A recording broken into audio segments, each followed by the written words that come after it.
And we start our day on purpose, with purpose, for the purpose of having a good day with intentions and doing the things that we absolutely love to do.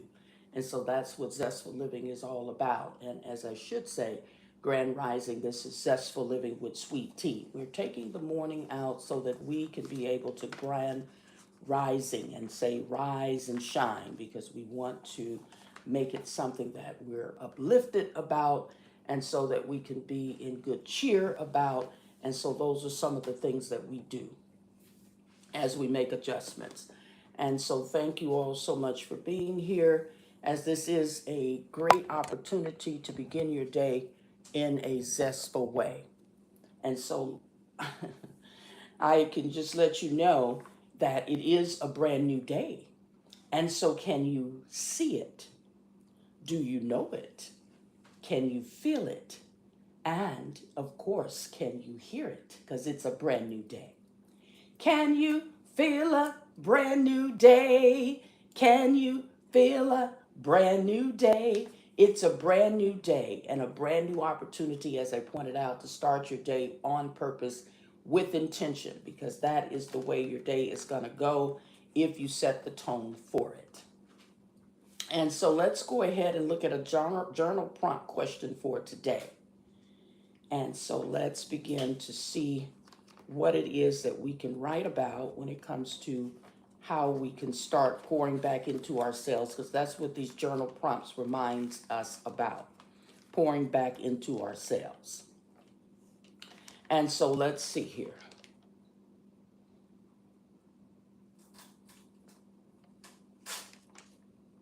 Let's go ahead and talk about,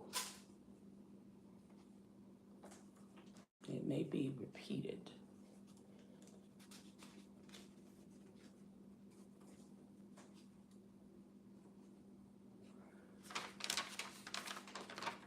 All right. So let's look at what's one unstoppable thing about you that you stopped giving yourself credit for? What's one unstoppable thing about you that you stopped giving yourself credit for?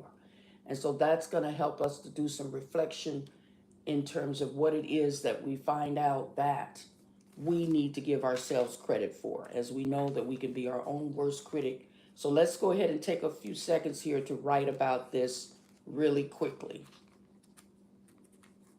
What's one thing, or excuse me, what's one unstoppable thing about you that you stop giving yourself credit for? Okay.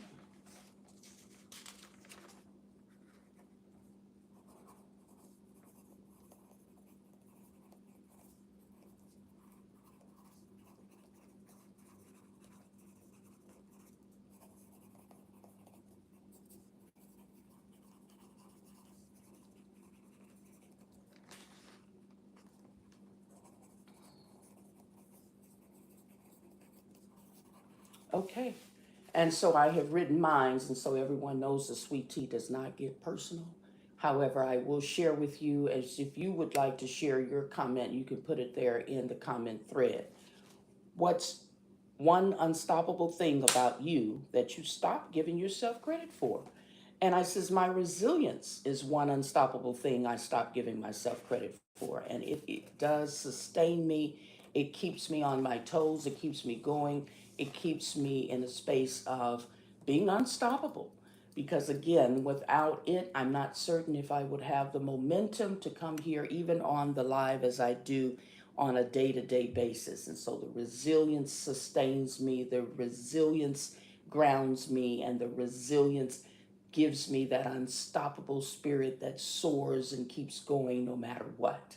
And so we can all do a reset from time to time, but the resilience is my motivation and it keeps me going. And I'm so grateful for it all. And so, as we know, today is Monday, and we always, of course, bring our co-host on our Mondays, Asha Cerise. And so, welcome, Asha. How are you doing this morning or this grand rising? Greetings, everyone. Happy Monday. I'm doing all right, honey. I'm here. You're here, and that's always a good thing to be here in our midst. And so Mondays is what we do. So grand rising. No, No, ma'am. ma'am. Okay. Just give me the tempo. Okay. Rise and shine It's Mama and me on zestful living with sweetie. Run that back. Right. Oh, that's your part. Yeah. Rise and shine It's Mama and me on zestful living with sweetie. And so, welcome, welcome, welcome. Always good to see you, Asha. And did you want to go ahead and answer this if you like? What's one unstoppable thing about you that you stop giving yourself credit for? Mm, one unstoppable thing about me that I stopped giving myself credit for.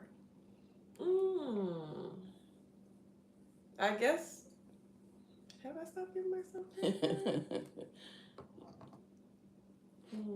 Maybe not. Maybe my ability to, I don't want to say start over, but definitely pivot. I feel like, I've been talking about this lately that I'm in the middle of a pivot. Oh, okay. And, sometimes you have to do that. And sometimes it's for the best. So my ability to pivot and come back even stronger. Awesome. That is a really good reflection. And so, as I pointed out, it's always good to know what it is that our strengths are and our weaknesses, if you will, just to be able to, as Asha pointed out, to pivot, to shift, to begin again, and not be so critical on yourself. As I pointed out, for me, the resilience keeps me going and keeps me grounded in a way that everything is going to be okay. So if I had to depend on anything about myself, I know that the resilience is going to come through and it's going to keep shining and it's going to keep rising. So that's going to be very important for us all to do so that we can have the ability to sojourner through the haze and maze and to continue on no matter what. Mm-hmm. And so that makes a big difference, Asha. And then you know that you hear about some people that will stop themselves before they start. And so when you stop yourself before you start, Sit back a little bit so you can be in this camera. Oh, you don't have much fun. okay, so you're not in there. Facebook. Okay. I won't touch you. They stop before they start. And I'm not sure if that comes about with procrastination, fear. There is something that happens to people that gives you that paralyzed feeling, makes you paralyzed when you are afraid of something. And it may be something that you're doing for the very first time that you don't know how to get started on it. It may be something that you haven't ever done before, you haven't ever seen before. And so that's when that trailblazer attitude seeps in to let you know that it's okay. You have plenty of people that you can recall, even if you just look in your African American Black history, that you'll find that there were some people that did a thing before it even existed. And so, in some cases, this is where we are, and for many of us, blazing, as I have just received the Blazing Eagle of Excellence Award. So, there's an area that has not ever been done in many cases. And so, Asha, do you feel that a great deal of people are fearful of starting something because they feel as if they don't know anything about how it works? I mean, yeah, I know some people, some people believe in it, some people don't, but I do have a tool that helps people like identify what type of imposter syndrome they may have, and that could be it. It could be, that you have severe procrastination or you have a deep fear around starting something or being an expert in something or offering something because you feel like you don't belong or you're a fraud or people you'll be exposed for not knowing what you're talking about or whatever it is you might have just perfectionism. So I think imposter syndrome is real. I think that people experience it. And yeah, that may be what's holding people back Mm. from starting. Or it could be a plethora of things, but I think imposter syndrome is a contributing factor in some cases. Wow. And so it's just being able to be comfortable as I myself, or I should say me myself personally, as my brother would say, this is not easy coming here on the social media TV. Oh Because Lord, again, that's so Gen X it's a Gen X, or baby boomers. baby One of you're boomer. not you're Gen X, Oh, I'm but Gen it's X. giving baby boomer. Oh, it's The social media okay. TV. It is not Lord. easy coming on social media TV. All right. And so to be able to find your voice, to find your space, to find your community, to find your way. Mhm. And sometimes it can be a little daunting as you may be interpreted in the wrong way, because this is where the criticism comes from, sweetie. And so you have to put on your big girl underwear and be able to handle the criticism because it's coming. And so, Mhm. are you, in terms of knowing anyone that Asha is afraid of some of the feedback that they receive from other people? How important is it when Mhm. you're wanting to be able to begin these types of social media TV presentations that being concerned about someone else's opinion? How much does that weigh in? Yeah, it weighs in on a lot of people. A lot of people can't handle criticism and naysayers and negative comments that they may receive on social media. It's a thing, I've had my moments where I don't really concern myself too much about what people say, but I have had some moments that have gone viral, Hmm. and the amount of negative comments and feedback, not that I cared about it, but it was draining trying to Oh. keep up with reading all of it or Mm. looking at all of it, notifications coming on. And it can take it's an energy vampire basically. Oh, okay. And Yeah. it can take its toll. I recall that Tamar Braxton had a tough time on the talk as she broke down and cried because she felt as if people looked at her as being Miss Piggy, looking like Miss Piggy. And so, for someone in the public eye that you feel that that grew up and they feel this way, it makes you wonder, in terms of how they're able to survive being in that large of a platform. And she just broke down and started crying that, and it looked as if, as people were pointing out, that Lonnie was holding back her giggles. Because again, this is something that she feels as if people are talking about her in that way, and it's not fair. And so for someone to do that and still want to watch her, and you have to be careful with people like that. They're looking for your downfall. When are you going to fall down? And so we know, like Donnie McKirkland says, we fall down, but we get up. And so that's going to be really important. Do you recall when Tamar Braxton went through that kind of ridicule? And she does still to this day in many Mhm. cases. Yeah, she said that people were saying she was like a Muppet. Oh, that she looks like a Muppet. Okay. And yeah, she was emotional about it, and I think Tamara put Tamar's hair behind her ear. It was almost like when people look at the clip, it's Tamar crying about saying does she look like a Muppet. Tamara putting her hair behind her ear, almost looking like she's looking at her face to confirm, and Lonnie looking like she's holding back laughter. Mm. So they've made a meme and a mockery of that moment. But yeah, I mean, I guess if someone is being criticized on their looks and all the time, All the and time. it's taking a toll on their confidence, then yeah, it will be impactful. Um, Tamar is steadily in the trending news about not getting along with somebody. Her and K Mm. Michelle, her and Candy Burris. So I don't know what type of a lot of people they they embrace the negative feedback because they just want to be trending. I'm not saying Oh. that's her, but some people feel like as long as they're talking about me, Mhm. I'm relevant. Even bad news is good news when it comes to the limelight. You're still kept in the forefront of public opinion. And because, again, you keep coming and showing up. And she's doing a great job. Her and her mother have a cooking show that they do. And sometimes she brings her son along. And so it's a family affair, a family thing. And it's good to see the fact that she's bringing her mother around when it comes to her talents because her mother has a cookbook out. And so it's a good thing, as we do here, Asha and me, here on Zest for Living with Sweet Tea, Ma and me.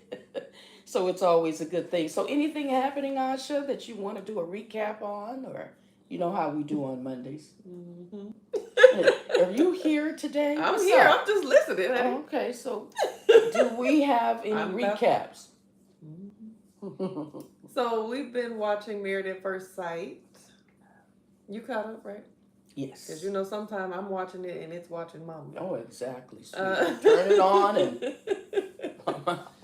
Oh, so what did you think of this recent few episodes? Of the Married at First Sight, I believe that it is surprising. Spoiler alert, for those that haven't seen it yet. The young couple that I was rooting for, one of them, and this was the one, pardon me for not knowing the names, Devin and Caitlin. I think. Caitlin and Devin. I was rooting for them because I thought that they aesthetically looked good together. I thought that they had potential as she would turn things around. This is someone that is not used to and accustomed to a man being kind to her. And perhaps she self-sabotaged in a great deal of ways. But they pretty much had to go their separate ways, if you will. Devin had had enough. And so one of the things that he noticed is that how flirty she was with Markel? Mecca. How flirty she was with Mecca. Mecca, sweetie. Mecca, another young couple, an African American young man that she seemed to have had a liking towards. And Devin, as her husband, didn't find that cute at all, because he says, well, where's that energy when it comes to him?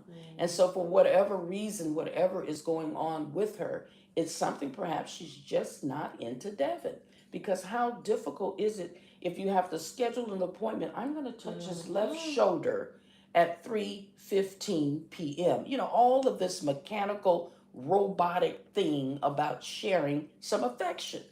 And she says that when she rubbed him on his back as he was cooking and tapped him and put her arm around his waist, she was giving signals that she was ready for him.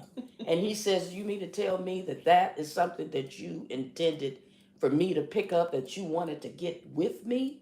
He said another choice word, but you wanted to get with me based on that jerk as gesture? I mean, it was a jerk move, honey, because again, if you find him attractive, if you want him and you desire him, in many cases, some of us may wait so long when it comes to making the first move because perhaps she's a traditional person that wants the man to make all of the moves. But again, in his case and in his defense, he had been showing her all along, all of the affection, all of the desire. And he was carrying the emotional load of being able to fight for them. And so as she finally got to a space to where she really desired and wanted him, it was too late. He had had enough. Okay. And so she had held back too long. And then for her to display all of this kikiing and giggling with this young man, this other young man, she had had enough of Mecca. So what do you think? Mecca, like the country. The country Mecca. I don't know. Thank is you. it a country? I don't know. Or space, place in, I don't know. Anywho, these couples it's just been real frustrating. I don't know what their goal was. I mean, whatever their goal was in production, they got it. If their goal was just to be entertaining, to keep people glued to it, they're doing that. I don't know if their goal is to have successful marriages. There may be some that come out of this, maybe not. I don't know. Devin and Caitlin, like you said, it shouldn't take that. I mean, I saw a comment from Mecca because this season, I remember, you know, in usual seasons of reality TV, everybody's pretty quiet on social media until the reunion show. For whatever reason, they're trying something new this season, I guess. All of the cast members have been posting and in the comments, doing all type of stuff, and we haven't got to the reunion show yet. So Mecca was saying, when someone said, why come on a show about getting married if you're not ready to get married? He was like, well, this is an experiment. So to treat this that's kind of like a telltale sign that you really just came on here just to get some clout and some coverage, Mm. because marriage is supposed to be serious. So Mm-hmm. if you signing up for a show called Married at First Sight, you should be at a place where this is what I really want from my life. Right. I've tried other things. Everything else hasn't necessarily worked, so I'm going to try this non-traditional route to find love and to find marriage. But it's clear that that's not necessarily what his real purpose was. But for Devin and Caitlin, for her to have so much resistance Mm-hmm. and hesitance towards any type of affection, when his Mm-hmm. love language is affection and time, Yeah. quality time. And then when she's with Mecca, they have the eye contact. I think one of them said they struggle with eye contact. Mm-hmm. They have eye contact. They're smiling and smirking and blushing. They're doing secret handshakes, and he kissing her hand in front of his bride. And yeah, Devin got it. He got tired of it and called it out. Now, the internet is kind of split, but they're calling Devin out for how aggressive he was getting in her face and like talking like this. And Yeah, that's the hitting part that you don't get to see until you're actually in the moment living together and these kinds of emotions arise. And so perhaps that nice, kind guy is masked behind what he really is holding back. Mhm. And And so go ahead, yeah, and you never know. And so it was something that she repelled against. And maybe that's that hidden energy that he did not want to display. He was extremely jealous when they went outside Mecca, and the young lady went outside. And so everyone noticed, why are you taking a special moment? And they were saying, well, maybe they're out there to where Mecca is talking to her about how to give Devin some quality time. yeah, it's interesting because knowing what we know now about Mecca, that his ex is a Caucasian woman. Mm-hmm. Now, when they asked him specifically, "Are you into white girls?" he said, "Oh, no racial preference." But so far, that's the only preference that we have to go by, is the ex that has come forward, and she's a Caucasian woman. Mm-hmm. So for us to put two and two together, that you're saying that you're not as attracted to your own bride, who was a black woman, Mm-hmm. but you all in this other woman's face, who's a white woman, Mm-hmm. it's As it's it's evident. it's safe to say Mm-hmm. that that's what you're most interested in. You're opening up and you're all into her, and that's your typical type. That's your typical type, and we don't know if she, what is her name again? Caitlin, Caitlin has a preference. Perhaps it right? We may don't. be outed that she prefers black men because the way she carried on with Mecca is telling. And so if she wanted Devin to react to that, he certainly did. And when she told him to shut the F up in Mhm. front of his friends, you do not do that under any circumstances, ladies. Is to get unraveled and to test the testosterone. Is it the Ooh, testosterone? testosterone. Testosterone of a man. Do you want to see him rise up, not in a good way, toward you? Keep it up.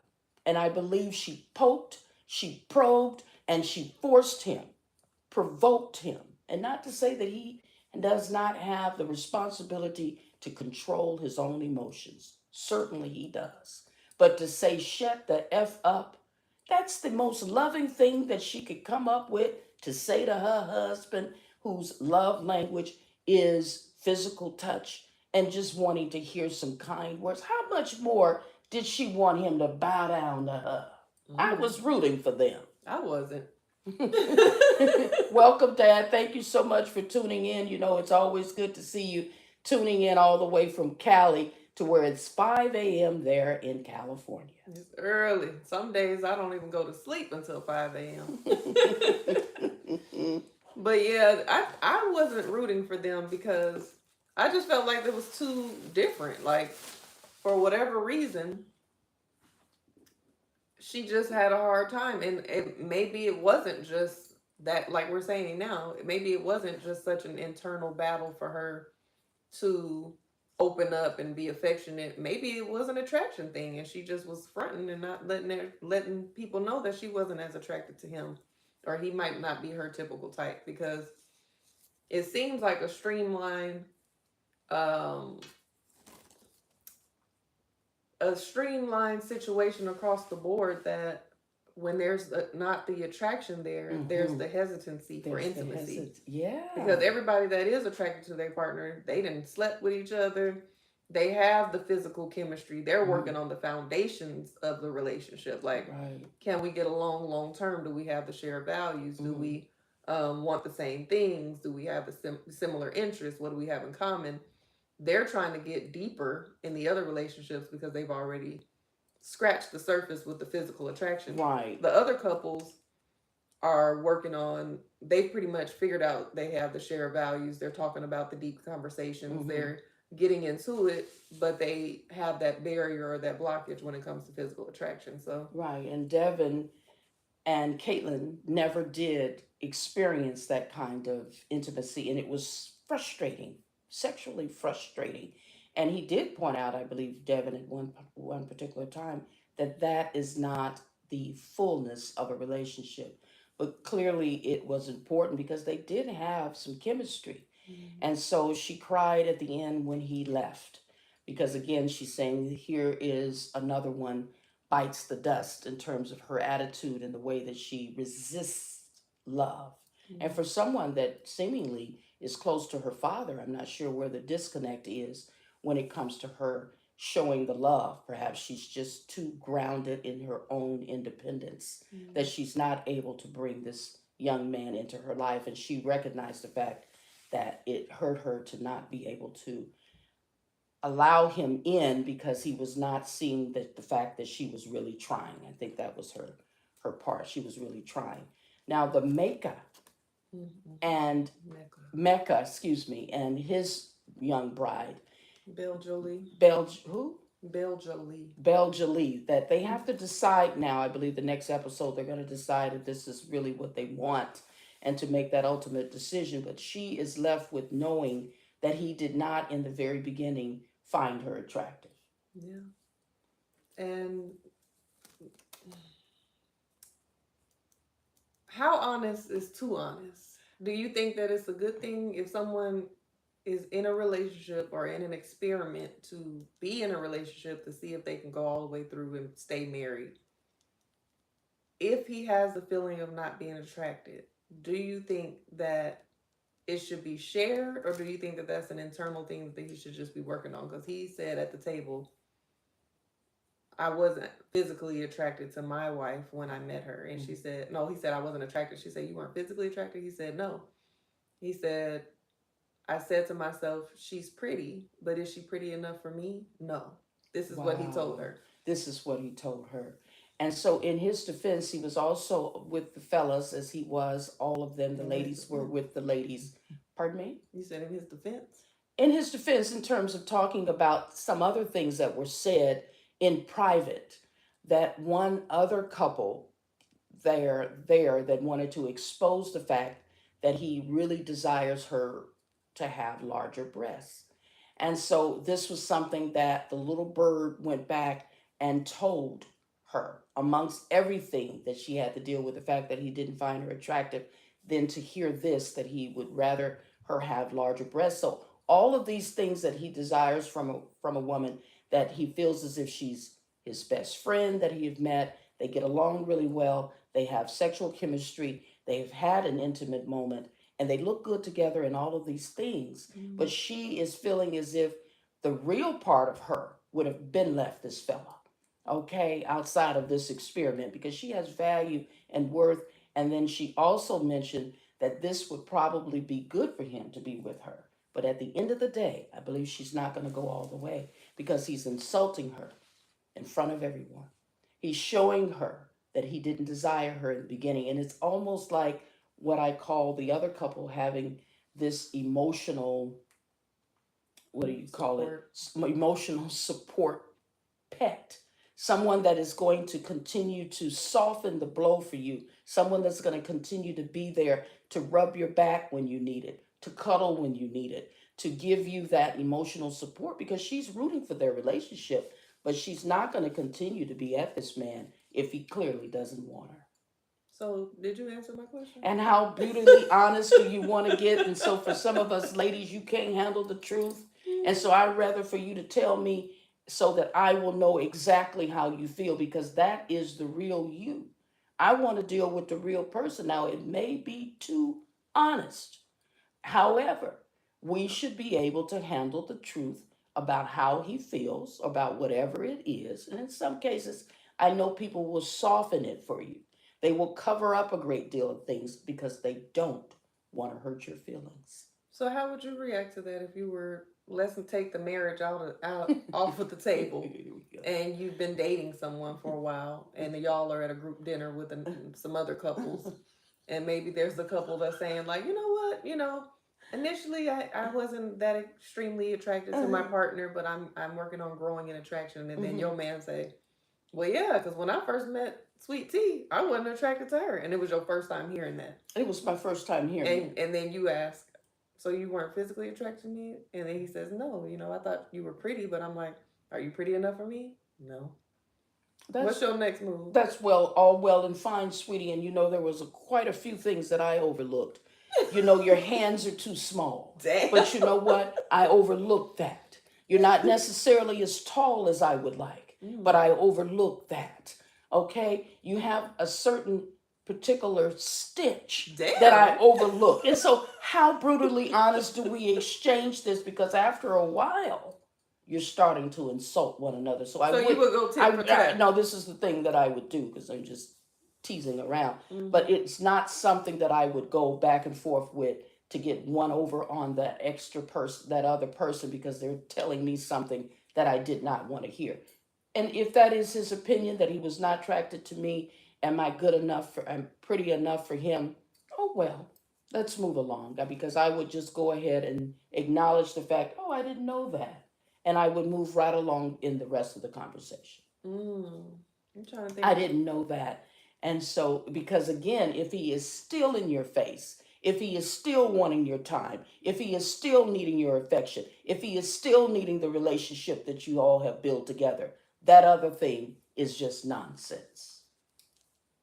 Do you think that, with that level of honesty, do you think that it was okay to tell him, but the fact that he told her in front of everybody was the thing? Because I don't know if I necessarily will want to know that for the first time in front of everybody else, because I have to figure out how I'm going to process this in real time in a table full of other people. Maybe if it's a private conversation, like, I wasn't as attracted to you. I don't even know how I would respond to it privately, but publicly, I think it would irritate me because it's like, this is my first time hearing this, and I got to figure out if I want to react with how whatever comes up. Like if I want to be like, oh, really? If I want to process and unpack that in front of everybody, or do I want to sit here and save face and be like you said, just be like, oh, I didn't know that. And keep the conversation going. Keep the conversation going because, again, the comments from the other cast members are saying that he's performative, and then the fact that he also self-sabotages. And so he doesn't know, as the ladies had pointed out, a lot of these guys are putting their foot in their mouth, okay? And if she was on the outside of this experiment, where she would put her foot, okay? Yes. Exactly. And so this is just one of these things. He's saying things just to be able to create some kind of controversy centered around him, as he did not realize that he said himself that he feels as if he broke up Devin and his wife. And so he needs to calm himself down because, again, if he is believing that he and his young wife that he have agreed to say yes on that particular deciding day, he needs to be careful about that because she will give him exactly what he wants. No attention from her. And, that's another part of their dynamic with him having this mother wound of being left by women. And maybe he has a deep trigger about the fact that these are, I don't know what his stepmother is, but let's assume his mom and his stepmom were both black women. It might be something connected to that. I don't know. But you know, Belle Jolie said that she knows that she's not responsible for healing him. That's right. She knows in her mind, but in her heart, does she feel obligated? Does she feel like, I've listened to this man share that every woman that he loved has left him, and I'm trying to show him that I see that you're pushing me away. I see that you're self-sabotaging, but I'm still here and willing to do the work to make our relationship successful. But that's a lot of women. A lot of women do that. And I'm not saying men don't do it too, but you know, we try to fix and try to heal and try to prove that we're not like that person that hurt you, all while hurting ourselves. Exactly. Sometimes you do have to, and maybe maybe it's a pattern. Like we don't know why those women left his father. He has to also detach from, did the women leave him or did they leave his father? Right. And unfortunately, for whatever the circumstances were, I don't know why they didn't continue to stay in his life. We don't know the full backstory. But what is it that they experienced in that house with that father, right, that made them feel like they needed to just leave him and the child? And exactly. And it's the point of, this is a man and a woman together. Now, he had a relationship with the woman. They're looking at the fact that that's their mother, but that's two different dynamics. And so many people get caught up into what it is that the children are held responsible for. The children are not in the relationship with the man and the woman. That's their mother and father, and they're rooting for them because they feel as if, in many cases, that it's their fault that the parents broke up, split up, divorced, or whatever the case. And so it can be very, very heavy on a child, especially for him to have this in his heart and in his mind. And it seems that he is not willing to give himself an opportunity to have real love that he feels as if he found in her. But it's going to be really interesting to see the outcome of that, because I have been not necessarily rooting for them. It just seemed as if they were going to make it. However, I know that she has a decision to make. Do you continue to cuddle this particular person? Because as I was thinking, that when Tina Turner met Ike Turner, and he went into, "You're going to leave me too, just like all of those other women." And so it might be something that Devin is using against her. It's manipulation. Devin or Mecca? Excuse me, Mecca is using as manipulation, because he is telling her, all of the ones that left me, and you're going to be one of those that leaves me also. Tina Turner tried to do it. She tried to hold on to Ike because she know that she was going to be different than all of those other women. But if it's a manipulative move that Mecca is using against her, it may backfire on him. Yeah, and some people were saying on threads that they feel like he's the type that is trying to convince her to say yes on decision day, Right. only for him to be able to say no and walk away. So I don't know. It's We shall see. it's a lot of games that people are out here playing. What about the perfect pair that's judging everybody else? They're sitting high on the throne, sweetie. But one thing about that emotional support, what is that called? Emotional support that they are bringing. They have an incident where someone brought a wild bird on the plane, because this is their emotional support animal. And in terms of how I feel that this particular perfect pairing couple is doing, he's using her as an emotional support person. He needed her to come over and cuddle with him. He has not ever had an experience in a long-term relationship. So that perfect Patty and perfect Paul are sitting high on the hog. And one of the things that has been exposed, as you brought it to my attention, Asha, that one of her friends said that you don't know that other side of her. Okay? And so she's holding herself in a space where she's sitting high on the throne and giving all of the little nuggets in terms of what she believed that the other couples are doing wrong. Hold on, sweetie. You're not perfect, because again, they feel as if they have met their person. And he is the very one that went back and told this particular perfect Patty what was said in a conversation with all of the guys. Okay? He was the one that went back and told his wife, and because she's a perfect Patty, she felt as if she needed to inform the black woman of what her man had said in the privacy of all of the fellas. That's why they don't want you in those man caves, women, that you go back and you're spreading something that does not need to be said. Well, Okay. the man was pillow talking. He So was pillow talking. And so, one of the things, I don't believe that the perfect Patty relationship and the perfect Paul, I don't believe that they're going to make it at all. I don't believe they are because, again, they have not had a moment to where they're in disagreement. Okay, some of these fellas are looking for Stepford wives. They want you to move when they say move. They want you to talk when they say talk. They want you to walk when they say walk. If they say jump, you want to know how long I got to keep jumping.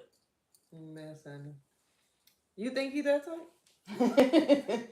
I believe that he is excited about being in this relationship because he hasn't ever had a long term relationship. I believe that he does feel as if he had found his person. But what he doesn't know is what it is that she's holding back. That part of her that will continue to demand things from him because she seems to be a very meek, docile woman, as she is in an Asian culture, and they believe that they have found these docile, quiet, meek women that will do whatever is necessary to not say anything that's going to bring up friction. But she's also a modern woman. And as her friend has shared, there's a side of her that this young man has no idea about because everything is smooth when you're not wanting to make any waves with one another. And it's okay because you're walking on thin ice. There's going to be times where you don't agree. Yeah. And if even in my personal life, there was my most recent relationship. It was a long time before we got into an argument, and it's like in your mind in that bliss of romance and that honeymoon phase, you feel like, oh, we're pretty compatible. We don't even argue. But then when it does happen, it's like it's more of a blow because you've gone so long without being confronted with conflict. That's right. That it makes it even that much more challenging because it's like, interesting. Yeah, I mean, don't you think? I believe so.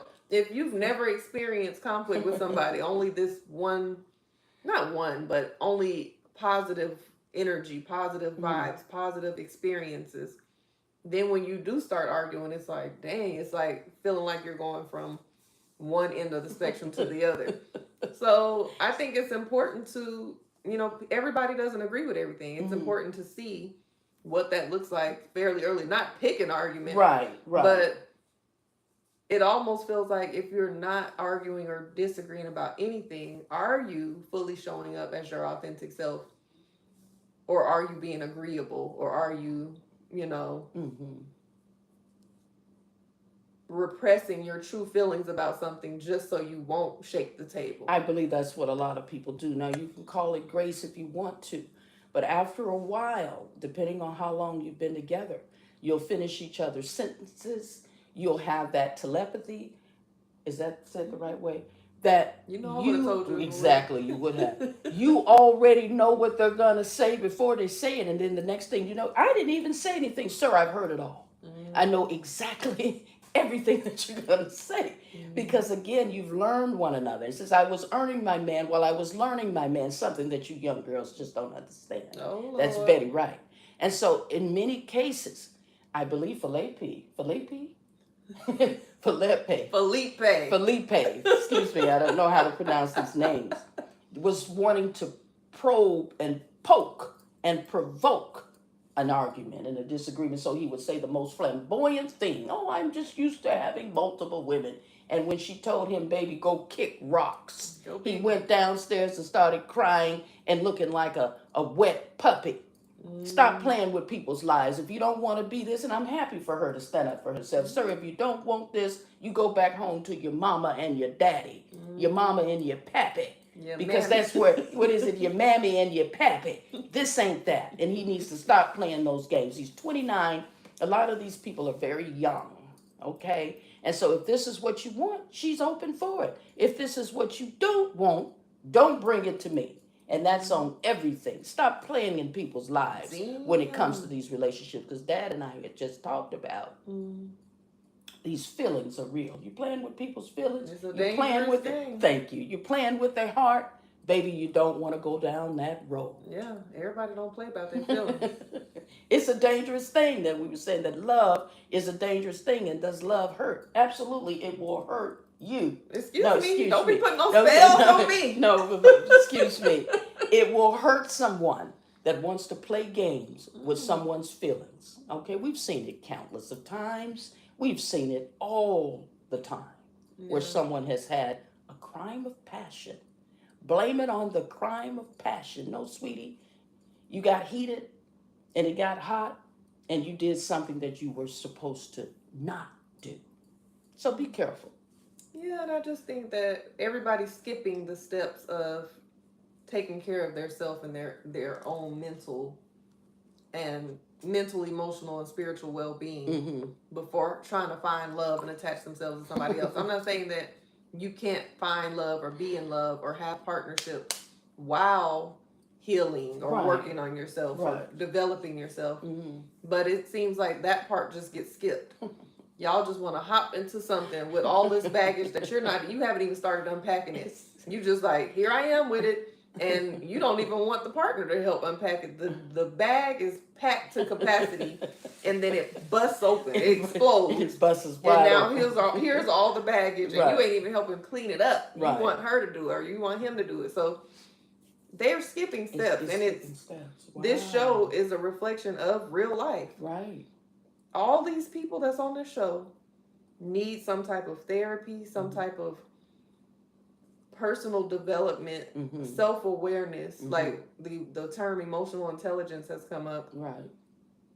So even the ones with high emotional intelligence or self-proclaimed high emotional Mhm. intelligence, like a Dr. Sean, Mm-hmm. he's saying he's able to communicate his feelings and his emotions, but it's like, yeah, you have the words and the terms and you can see what's going on, but you're also being sassy and twisting your neck and going back and forth with your woman. So I'm rooting for everybody has some things that are being shined on. And Right.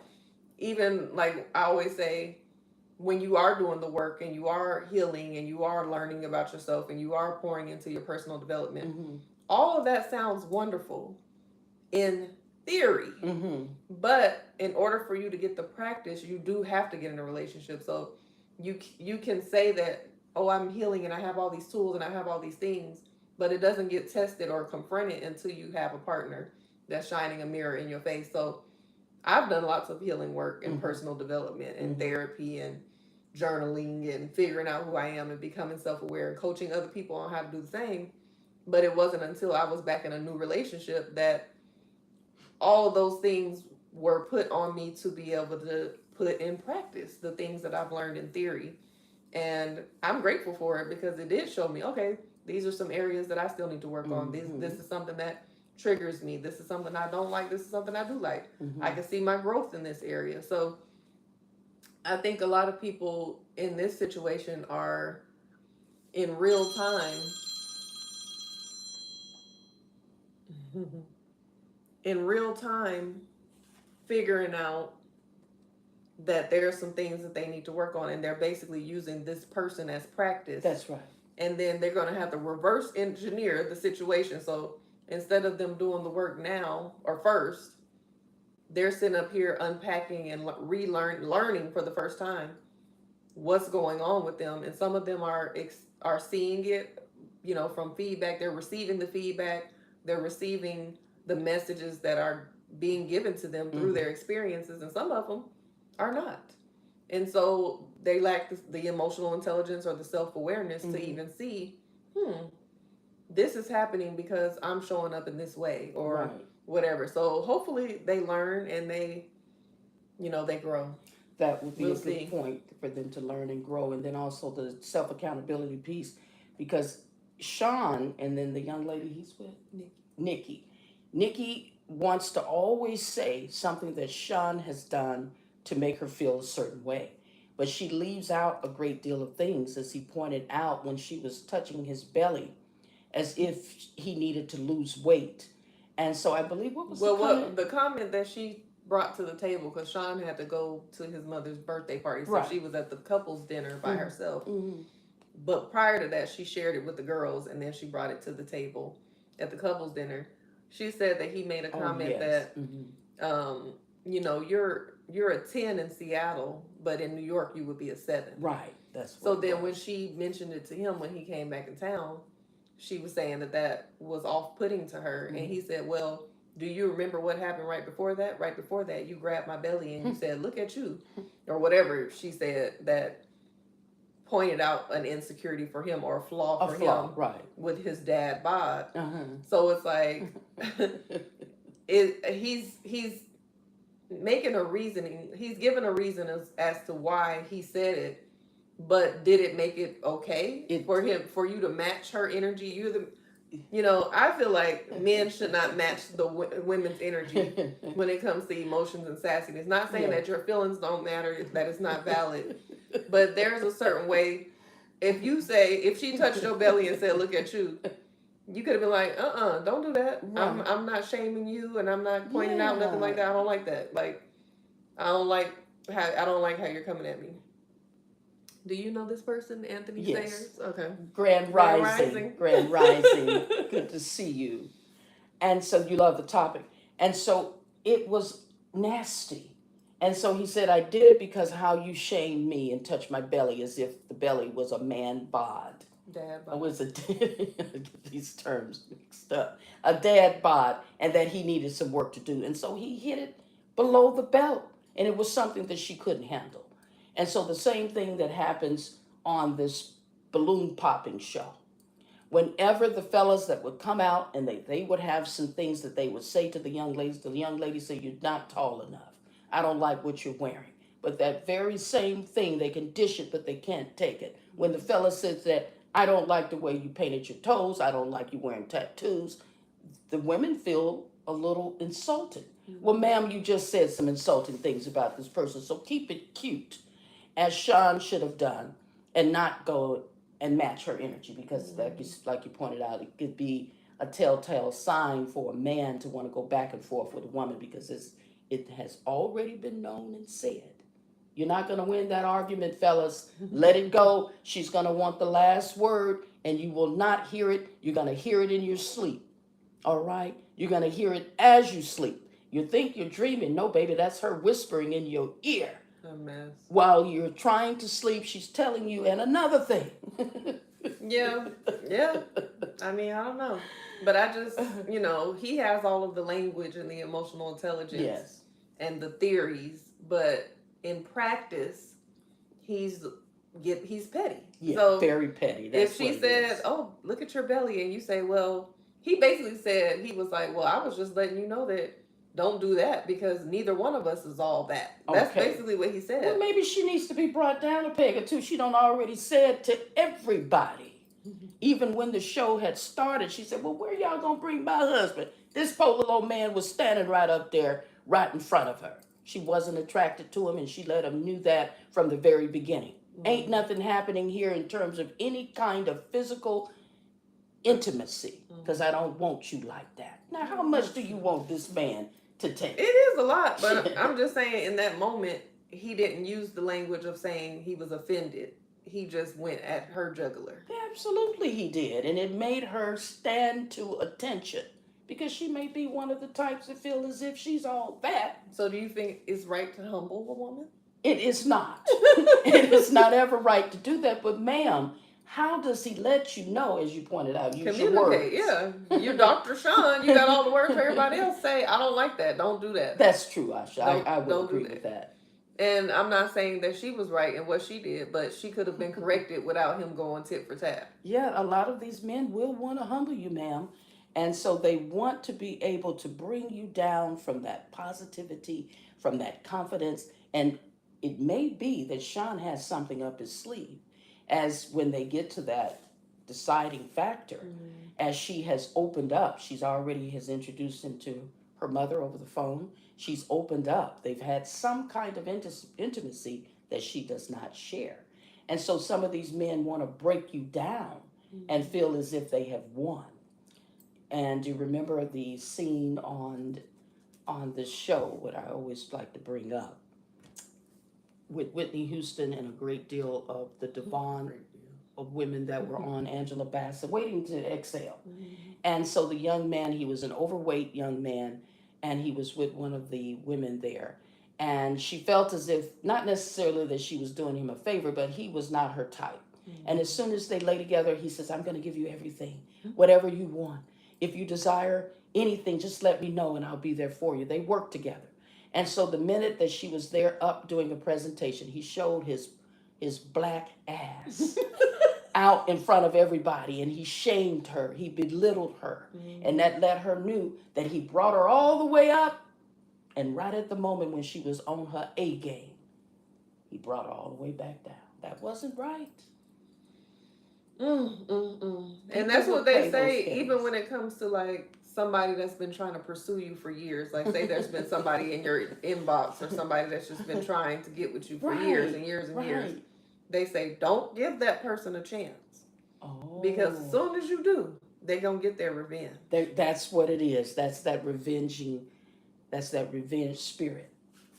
And so it is very dangerous.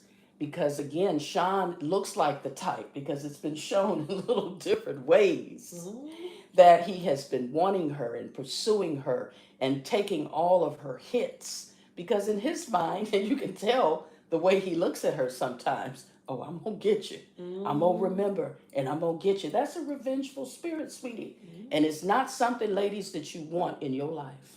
Okay? Because he's going to get you when you least expect it. And he may even bring up, remember the time? No, that's a different song. But yeah, you want to be careful with that, because people are vindictive. And they're not going to stop, baby, until they get what they wanted you to know, that you ain't all that. So is there any other couples that The other couple is Adam and Marissa, the pickleball couple. I don't even remember what they went through on these past She is episodes. Desperate for some kind of a real conversation, because he's always up wanting to do the pickleball, wanting to do this jet skis. He's like a surfer, a California surfer, that all they do is live on the beach, and they have this attitude that everything is just easy going. And she feels as if she can't keep up with that level of enthusiasm and that level of excitement that he wants. She wants a real relationship, and I don't know if they're going to make it. I don't either. Because she would have to be very agreeable.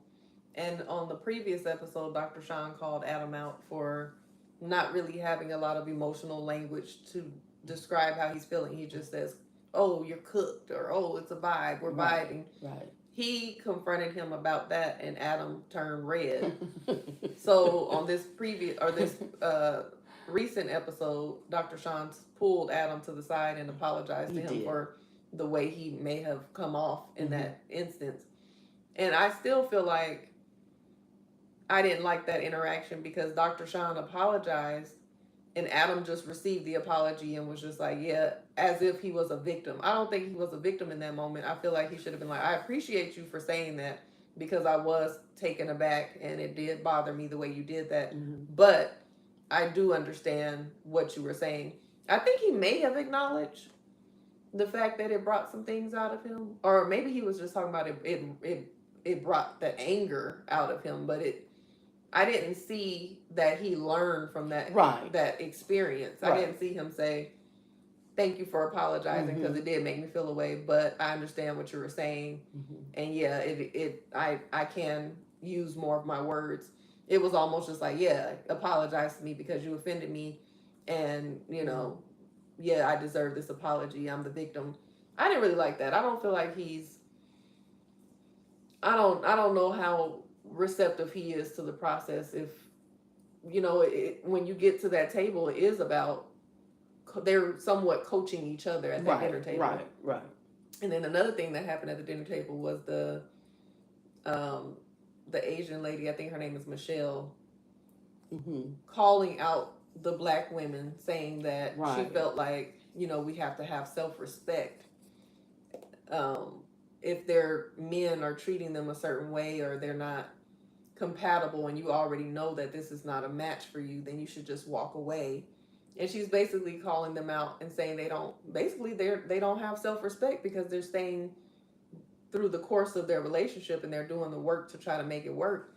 And Nikki felt like that was inappropriate for her to say, because she's like, you're insinuating that I'm just here for the process or just to make it to the end, when I'm actually invested in making this marriage work. And if the physical attraction is my issue and I'm trying to grow within that, Right. and I'm right. putting in the work, how dare you just say that I, one, lack self-respect, and two, that I'm just in this to make it to the end. And I believe that it's a stereotypical way for Michelle to give that kind of analogy. Remember, this is a perfect Patty. She does no wrong in front of her man.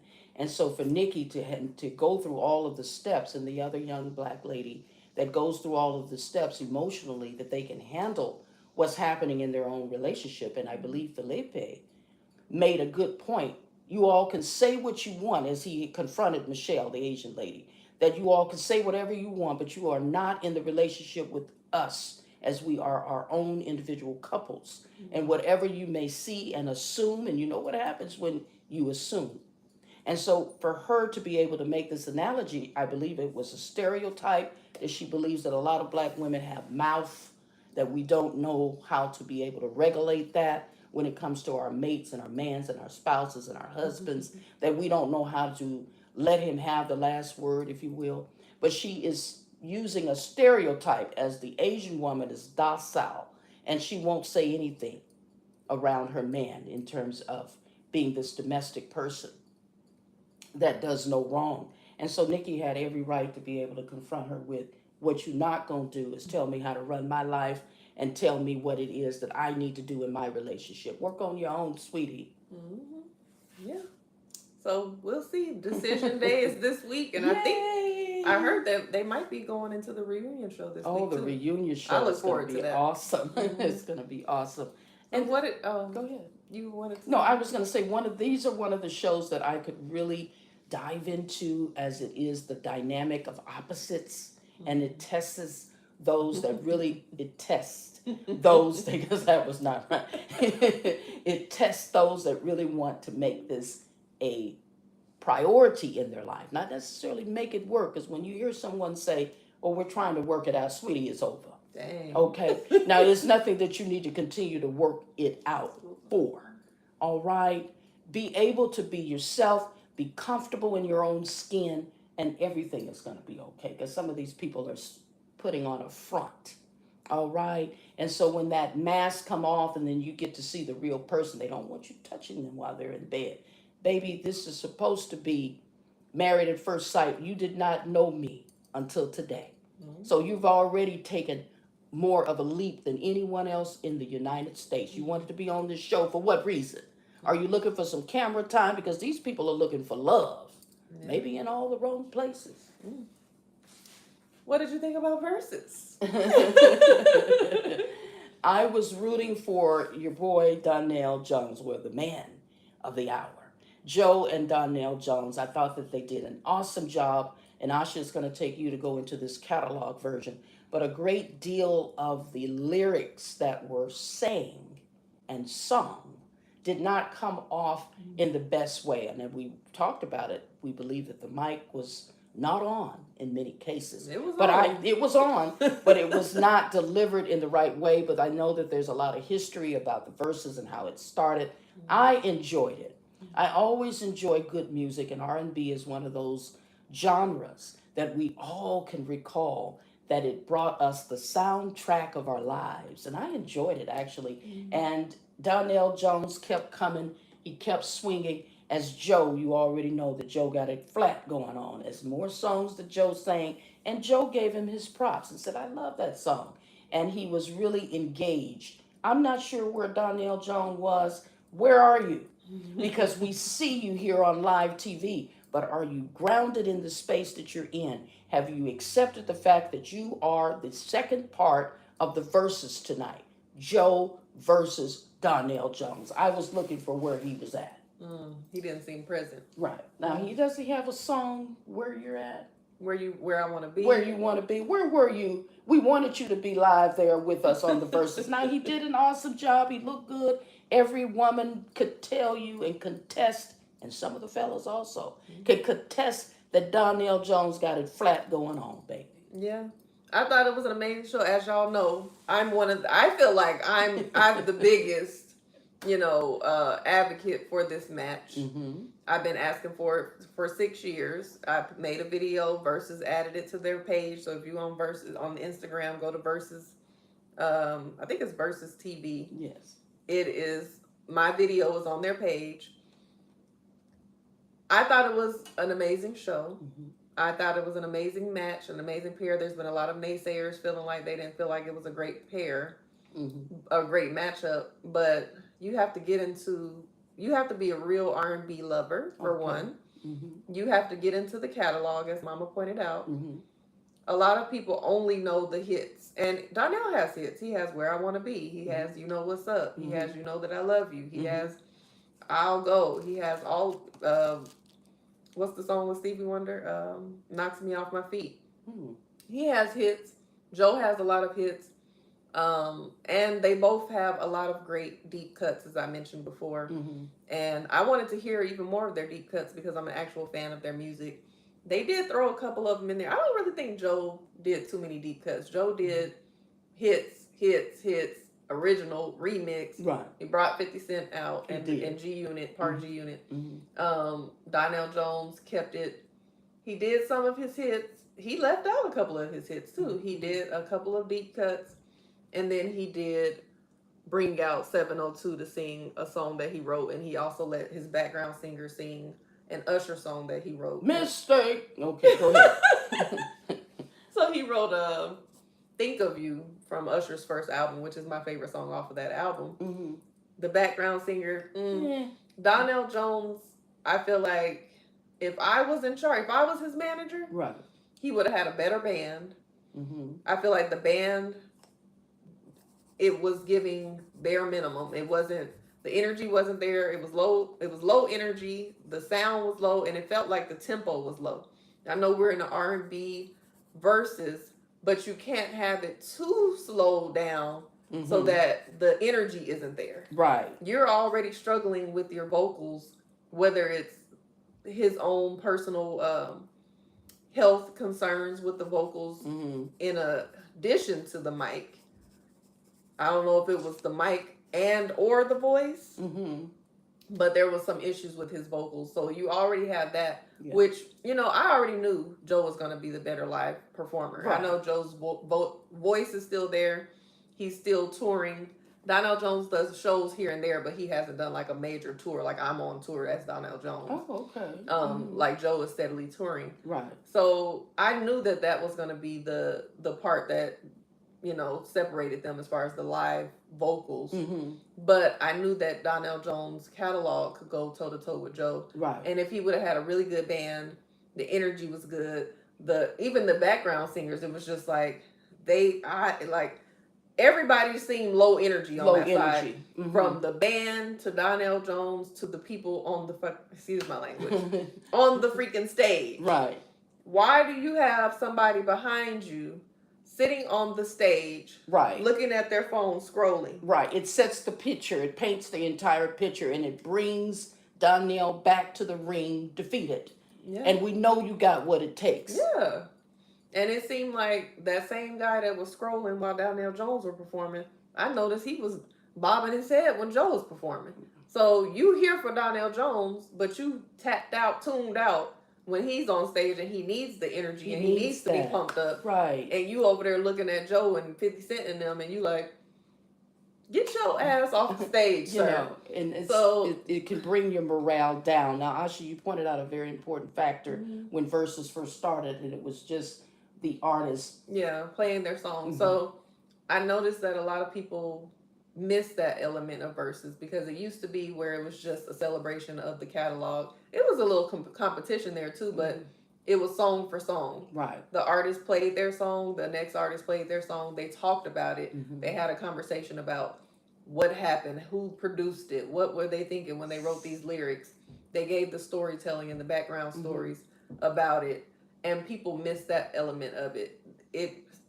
Once we got out of the pandemic Mhm. and we're able to do live shows again, it went from song to performance versus Right. performance. And Right. that's not always what we're trying to measure. We Mhm. already know that some people perform live better than the others, Mhm. but there's some people that their music brings you this feeling. So I think it should be a combination of both, or like all three: Mhm. playing songs, performance, and storytelling. So they play the songs if the artist feels called to do a little live singing with Right. it, wonderful. But if they want to just let it play, like, let me let this record play, and then this song I'm gonna sing or whatever, and then have the conversation, I feel like they need to bring all three. I also feel like they need to allow the viewers, the audience, the supporters, the fans to vote on some of the songs that we want to hear, because when do we get to hear some of the deep cuts Mhm. performed live? Because there's people that have been supporting you with your album sales for Mhm. years, Mhm. that we love certain songs that never came out as singles. We go to your concert, we don't ever get to hear it. Right. Now, even with Mary J. Blige, I noticed, she has a residency in Vegas that I would Mhm. love to attend. I would love for us to go to. Oh, That's a absolutely. goal of mine, to get to that residency We'll this get there. fall. She performed. Um, I think she performed. She might have performed the song with Casey. If loving you is all that I have to do, and then there was another song. Not y'all. Am I boring you? Yeah, absolutely not. Dang. Absolutely not. Go There was ahead. another song. I can't think of it right now, but it was another song off of one of her early albums, like 411 or something like that, that she Mhm. performed. That she's like, I haven't performed this in years. That's what the real fans want to see. Songs that are not usually in your set list when when you have concerts. When do we get to hear When do we those get to hear? live? Right. So I think that there should be some viewer's choice. Um, but other than that, I think it was a great show. They both look good. Joe trying to be too cool for school with that cane. He missed that. He missed that step. Oh, wow. And he almost got taken out of here before the competition even began. Trying Yeah. to be cool. So, but his band.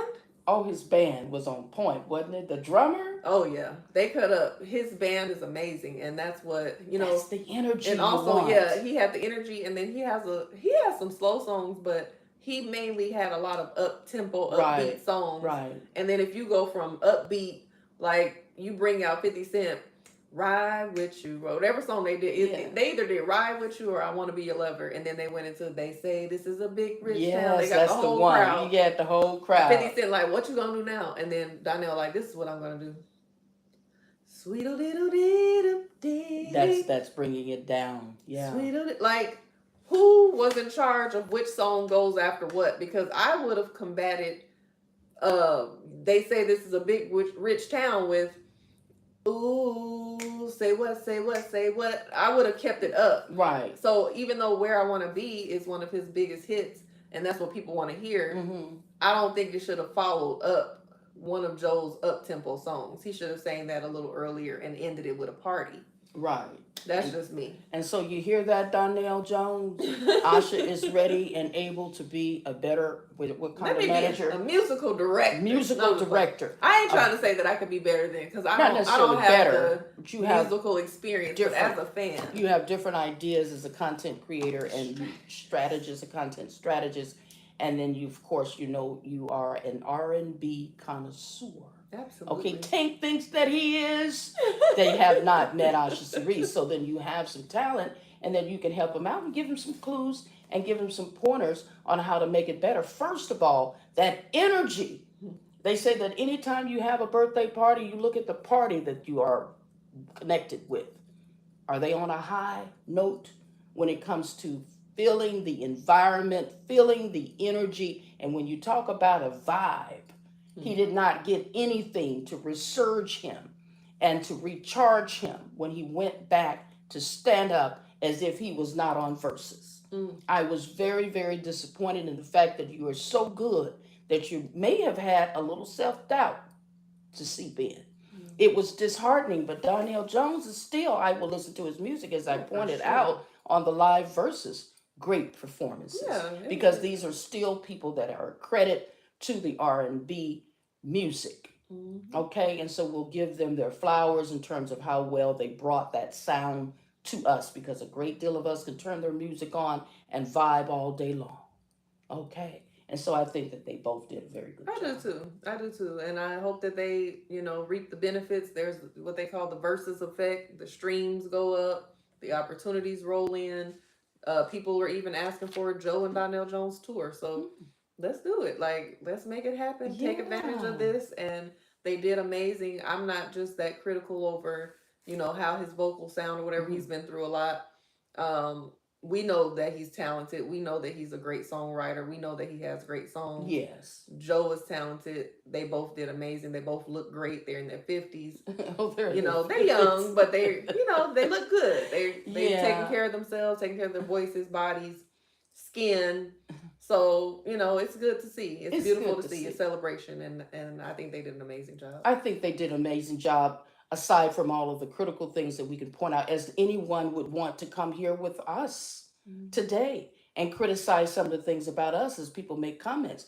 But the thing about it is, you show up. Donnell showed up, ready and able and equipped, song after song. And so I think that they were an excellent match. It was a great versus. I'm excited about all of the ways and the opportunities will come their way, and I can guarantee you I will be at a Joe and Donnell Jones concert.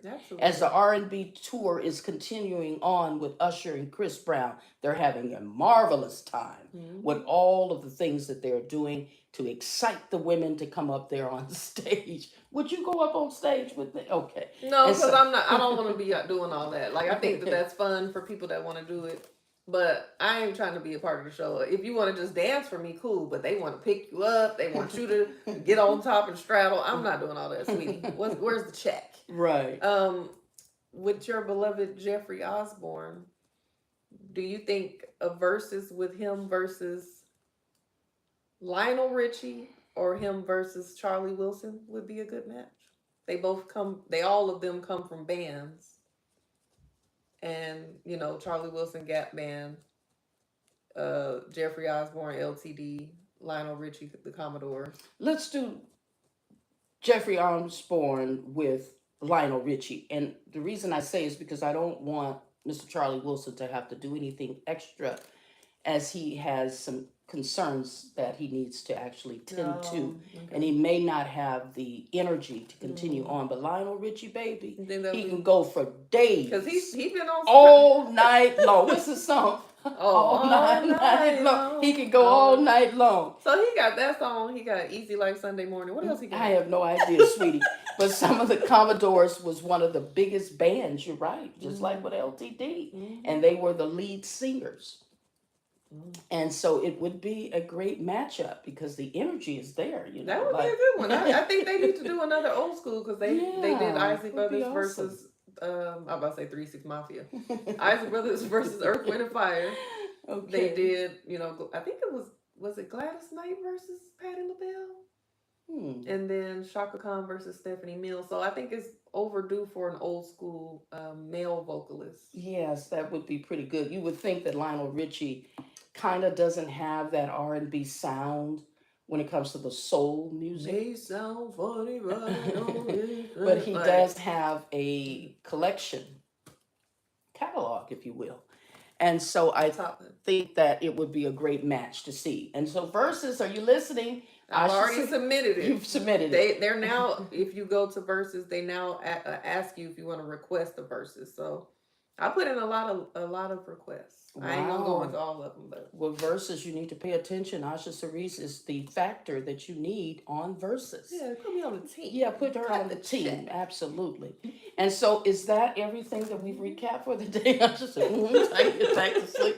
And so, we want to thank each and every one of you all. We went extended over because we started a little bit over the top of the hour.